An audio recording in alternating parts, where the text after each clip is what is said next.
Hi! இது Thursday அன்னைக்கு எடுத்த வீடியோ. அன்னைக்கு தான் போஸ்ட் பண்றேன். மொத நாள் நைட்டு வந்து சிக்கன் வாங்கிட்டு வந்திருந்தாங்க. 9 மணி போல வாங்கிட்டு வந்தாங்க. அத பார்த்தோனே, ஐயோ! இதுக்கு மேல சமைக்கணுமாங்கிற மாரி தான் இருந்துச்சு. சரி கேட்கறாங்களேன்னு சொல்லிட்டு கிரேவி மட்டும் பண்ணிட்டேன். அதுல ஒரு 1/2 கேஜி மட்டும் சிக்கன் ஸ்டூ மாரி போடலான்னு சொல்லிட்டு எடுத்து வச்சிருந்தேன்னா, அது ரொம்ப ஃப்ரிட்ஜ்ல கல்லு மாரி ஆயிடுச்சு. அது தண்ணி ஊத்தி ஒரு ஓரமா வச்சுட்டு, அப்புறம் கிரேவி நேத்து பண்ணியிருந்தேன்னா, அத சூடு பண்ணி வச்சுட்டு அப்புறம் தான் ரெடி பண்ணியிருந்தேன். 65 நான் பண்ற மாரி ரெடி பண்ணி பாருங்க. அவ்ளோ சூப்பரா இருக்கும். பேச்சுலர்ஸ் கூட ஈஸியா செஞ்சிடலாம். செம்ம சிம்பிளான மெத்தட் தான். ஒரு 1/2 கேஜி சிக்கனுக்கு வந்து ஒரு 3 டேபிள் ஸ்பூன் அளவுக்கு நான் சிக்கன் ஸ்டூ மசாலா ஆட் பண்ணிக்கிறேன். எந்த பிராண்டா இருந்தாலும் ஓகே. அது கூட ஒரு 4 டேபிள் ஸ்பூன் அளவுக்கு கார்ன்ஃப்ளவர் ஆட் பண்ணிக்கோங்க. அது கூட கொஞ்சம் மஞ்சத்தூளு, 1 ஸ்பூன் மிளகாத்தூளு, ஒரு 1/2 டேபிள் ஸ்பூன் போல உப்பு.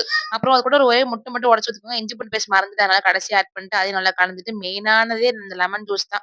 ஒரு 1/2 லெமன் ஜூஸ் போட்டீங்கன்னா அவ்ளோ ஜூஸியா இருக்கும். அப்பதான் சிக்கன். அத போட்டு ஒரு 1/2 மணி நேரம் மேரினேட் பண்றதுக்காக வச்சுட்டேன். அப்பன்னு பார்த்தா ஆயில் வேற முடிஞ்சுச்சு. அப்புறம் ரீஃபில் பண்ணிட்டு போட்டுருந்தேன். எண்ணெய் நல்லா காஞ்சது மீடியம் ஃப்ளேம்ல வச்சுட்டு அப்புறம் சிக்கன் ஆட் பண்ணுங்க. ரொம்ப கருக விடாம லைட்டா முருகலானதுக்கு அப்புறம் எடுத்துருங்க. அப்பதான் மேல நல்லா கிறிஸ்பியாவும் உள்ள நல்லா ஜூஸியாவும் இருக்கும். அது கூடவே கடைசியா கொஞ்சோண்டு கருவேப்பிலை ஆட் பண்ணிட்டு எடுத்தீங்கன்னா அவ்ளோ டேஸ்ட்டா இருக்கும் சிக்கன் 65. கண்டிப்பா ட்ரை பண்ணி பாருங்க. அது கூட அப்படியே ஆனியனும் லெமன் வச்சு சர்வ் பண்ணி பாருங்க. அப்புறம் எப்படி இருந்துச்சுன்னு மறக்காம கமெண்ட்ல சொல்லுங்க. கடை மசாலா ஆட் பண்ணாம நம்ம வீட்லயே ஒரு மசாலா ரெடி பண்றேன்னு சொல்லி இன்னொரு வீடியோல கண்டிப்பா சொல்றேன். அவ்வளவுதான் நாளைக்கு பார்க்கலாம்.